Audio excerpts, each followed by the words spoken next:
కేంద్ర ప్రభుత్వం గ్రామీణాభివృద్ధి శాఖ ఆధ్వర్యంలో శిక్షణ కోసం భాగ్యనగరానికి వచ్చిన కామారెడ్డి పట్టణానికి చెందిన యువతి కడుపు నొప్పితో బాధపడుతూ బంజారాహిల్స్లో ఇందిరా ఐవీఎఫ్ హాస్పిటల్లో చేశారు. యువతిపై క్లినికల్ ట్రయల్ నిర్వహించారు. ఇందిరా ఐవీఎఫ్ సెంటర్ నిర్వాహకులు మందులు విక్టించడంతో ఆమె పరిస్థితి విషమంగా మారింది. దీంతో అమీర్పేటలో ఓ ప్రైవేట్ ఆసుపత్రిలో యువతిని చేర్పించి నిర్వాహకులు పరారయ్యారు.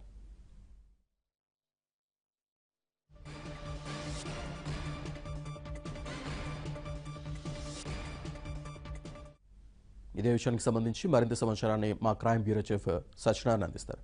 సత్యనారాయణ, ప్రస్తుతం యువతి పరిస్థితి ఎలా ఉంది? శ్రీనివాస్, యువతి పరిస్థితి పర్వాలేదు. ఇప్పుడు ఆమె పరిస్థితి స్థిరంగా ఉందని చెప్పేసి ఆసుపత్రి వైద్యులు చెప్పడం జరిగింది. వాస్తవంగా చూసుకుంటే మొదట ఈ అమ్మాయి మీద క్లినికల్ ట్రయల్స్ జరిగాయి ఇందిరా ఐవీఎఫ్ సెంటర్ లో అని చెప్పేసి అనుమానాలు రావడం జరిగింది. ఆ క్లినికల్ ట్రయల్స్ నిర్వహించారు గర్భం దాల్చడం కోసం అని చెప్పేసి కొన్ని అనుమానాలు రావడంతో నిన్న రాత్రి గందరగోళం నెలకొంది. ఆ తర్వాత ఈ అమ్మాయి తర్వాత ఇంకొక యువకుడితో వీళ్ళిద్దరూ కలిసి కొన్నాళ్ళు ఇక్కడ గడిపారు. తర్వాత ఆ అబ్బాయి ఈ అమ్మాయిని వదిలేసి వెళ్లిపోవడం జరిగింది అన్న విషయాలు పోలీసుల విచారణలో వెల్లడయ్యాయి. దీంతో బంజారాహిల్స్ పోలీస్ స్టేషన్ సంబంధించిన అధికారులు ఆ యువతిని తర్వాత ఆసుపత్రిలో చేర్పించి పరారైన నిర్వాహకుల్ని తర్వాత ఆ యువకుడిని కూడా విచారించారు. విచారించిన తర్వాత దీనికి సంబంధించి ప్రస్తుతం ఆ యువతి స్టేట్మెంట్ ని రికార్డ్ చేసుకోవాల్సి ఉందని చెప్పేసి బంజారాహిల్స్ పోలీసులు చెప్తున్నారు. అయితే క్లినికల్ ట్రయల్స్ ఏమీ జరిగి ఉండకపోవచ్చు అని చెప్పేసి భావిస్తున్నాము.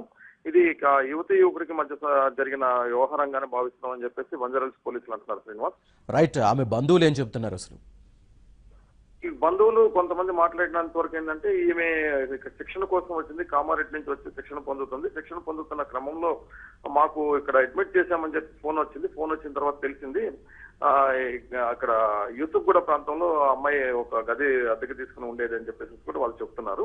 సో ఇరువైపుల నుంచి స్టేట్మెంట్స్ రికార్డ్ చేసి తదుపరి చర్యలు తీసుకుంటాము. క్లినికల్ ట్రయల్స్ కనుక నిజంగా జరిగితే మాత్రం చట్టపరంగా వైద్య శాఖకి దీనికి సమాచారం ఇచ్చి తదుపరి చర్యలకి లేఖ రాస్తామని చెప్పేసి పోలీసు అధికారులు చెప్తున్నారు. శ్రీనివాస్, రైట్. యువతపై క్లినికల్ ట్రయల్స్ నిర్వహించారన్న దానికి సంబంధించి పోలీసులు ఏమైనా ఆధారాలు సేకరించారా? దానికి సంబంధించి ఎటువంటి వెర్షన్ వినిపిస్తోంది? ఇప్పటి వరకు ఓన్లీ అనుమానాలు మాత్రమే. ఇది ఇందిరా ఐవీఎఫ్ హాస్పిటల్లో మా క్లినికల్ ట్రయల్స్ జరిగినాయి అన్నది అనుమానాలు.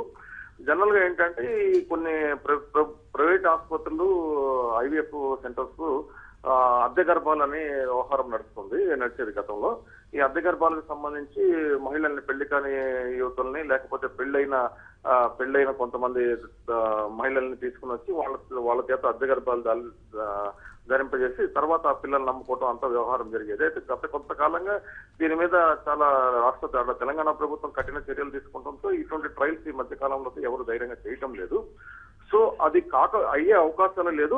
కానీ వేరే ఏమైనా కోణం ఉన్నదా, ఒకవేళ ఈ అమ్మాయి ఏమైనా వాలంటరీగా ఏమైనా అంగీకరించిందా అన్న విషయాలు ఇంకా నిర్ధారణ చేసుకోవాలి. ఇప్పటి వరకు విచారణలో అలాంటి నిర్ధారణ అయితే కాలేదని చెప్పేసి పోలీసు అధికారులు చెప్తున్నారు. శ్రీను, ఐవీఎఫ్ సెంటర్ నిర్వాహకులు అసలు ఏం చెప్తున్నారు? ఇంత హడావుడిగా హాస్పిటల్ మార్చడానికి కారణం ఏమని చెప్తున్నారు? ఐవీఎఫ్ సెంటర్ నిర్వాహకుల నుంచి అయితే ఇప్పటి వరకు ఎలాంటి పూర్తి స్థాయి సమాచారం లేదు. దానికి తీసుకోవాల్సిన అవసరం ఉంది. నిన్న మాకు అందుబాటులోకి రాలేదని చెప్పేసి పోలీసు అధికారులు చెప్తున్నారు. వాళ్ళ గురించి కూడా ప్రయత్నం చేస్తున్నాము. వాళ్ళ దగ్గర నుంచి స్టేట్మెంట్ రికార్డ్ చేస్తామని పేర్కొంటున్నారు. Srinivas, right. Thank you very much Satyanarayana.